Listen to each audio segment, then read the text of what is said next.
নমস্কার, আমি আজকে চপ তৈরি করে দেখাচ্ছি। বাংলার চপ, আলুর চপ। এটার মধ্যে কিছু না দিয়ে প্রথমে মেখে নিয়ে তারপর কড়াইয়ে আমি এটাকে পুরটা তৈরি করব ভালো করে, আলুর এই পুরটা। এখন আমি কড়াইয়ে একটু সর্ষের তেল দিলাম আলুটাকে একটু ভেজে নেবার জন্য। এর মধ্যে আমি অল্প একটু পেঁয়াজ দিলাম। পেঁয়াজটা দিয়ে আমি আস্তে আস্তে সব মশলাগুলো এই আলুটার মধ্যে আমি লঙ্কা গুঁড়ো, চাট মশলা আর অল্প একটু চিনি দিয়ে এটা মেশানো আছে। এবার এই পেঁয়াজগুলোর সাথে আমি এই ভাজা মশলাটা দিয়ে দিলাম, কসুরি মেথি আর যেটা ভাজা মশলা ছিল সেটা দিয়ে দিলাম। এটা নাড়াচাড়া করতে করতে আমি এই আদা জিরে বাটাটা দিয়ে দিলাম। আদা জিরে আর ধনে একসঙ্গে বাটা আছে, অল্প একটু এটা দিয়ে সামান্য একটু নাড়াচাড়া করলাম। এটা একটু ভাজা ভাজা করে দিলে, আপনারা কেউ রসুনও দিতে পারেন, আমি এখানে রসুন দিইনি। এবার আমি এই আলুটা দিয়ে দিলাম। আলুটা দিয়ে আমি একটু ভালো করে এই কড়াইয়ের মধ্যে একটু নাড়াচাড়া করবো। এই আলু সিদ্ধের মধ্যে আমি অল্প করে একটু লবণ দিয়ে দেবো। লবণ দেওয়ার পর আমি এই বাদাম যেটা ড্রাই রোস্ট করে ভাঙা ভাঙা করা আছে এটা দিয়ে দিলাম। আমি নারকেলটা দিয়ে দিলাম, নারকেল কুচিটা। বেসনটা আমার ব্যাটার তৈরি করা আছে, কিন্তু এর মধ্যে নুন দেওয়া হয়নি এখনো। ভাজার আগে আমি নুন দিয়ে নেব। তার মধ্যে আমি একটু ধনেপাতা কুচি দিয়ে দিলাম, আর এখানে ধনেপাতা আর লঙ্কা একসঙ্গে করা আছে এটা দিয়ে দিলাম।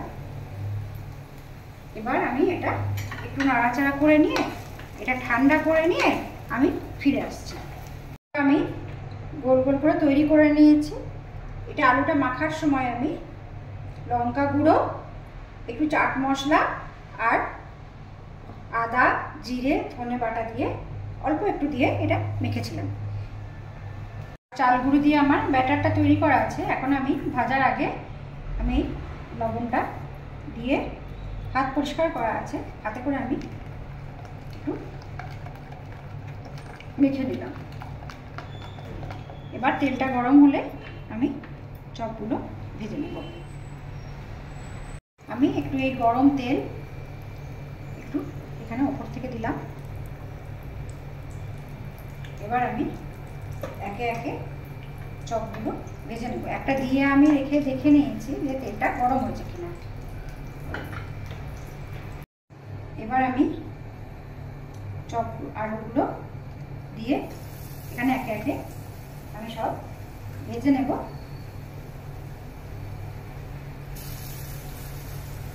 এই ব্যাটারের মধ্যে আমি একটু কালো জিরে দিয়েছিলাম। বেসনের সঙ্গে কালো জিরের সম্পর্ক খুব সুন্দর। যারে যারে ওরে যারে পাখি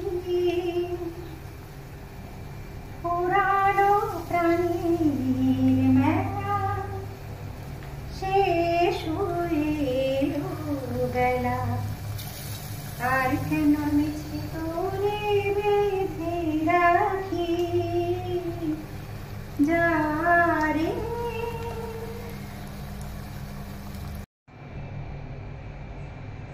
এই প্রসঙ্গে আমি বলে রাখি, বেসনের সঙ্গে আমি একটু খাবার সোডা দিয়েছিলাম। সবাই তো জানেন যে যে কোনো ভাজা জিনিসে একটু খাবার সোডা দিলে ভালো হয়। তো এই হচ্ছে আমার আলুর চপ। মুড়ি দিয়ে খাবেন। এখানে পাওয়া যায়, হয়তো বাংলার মতন টেস্ট তো হবে না, তাই ঘরে বানালাম ওরকম পদ্ধতিতে। আমার বাপের বাড়ি শ্বশুর বাড়ি দু জায়গাতেই চপ হচ্ছে একদম ফাটাফাটি বিখ্যাত, একদম সুন্দর টেস্ট। তাই বানালাম। এর মধ্যে আমি একটু ছড়িয়ে দিচ্ছি, এই চপের উপরে আমি একটু বিট লবণ ছড়িয়ে দিলাম, খেতে আরও টেস্টি লাগবে ভালো। বিট লবণ আপনারা ইচ্ছা করলে দিতেও পারেন, নাও দিতে পারেন। বিট লবণ দিলে খেতে খুব টেস্টি লাগে, ভালো লাগে খেতে। দিলাম, প্লিজ বানিয়ে দেখবেন, শেয়ার করবেন, কমেন্ট করবেন কেমন লাগলো খেয়ে, সাবস্ক্রাইব করবেন। Thank you.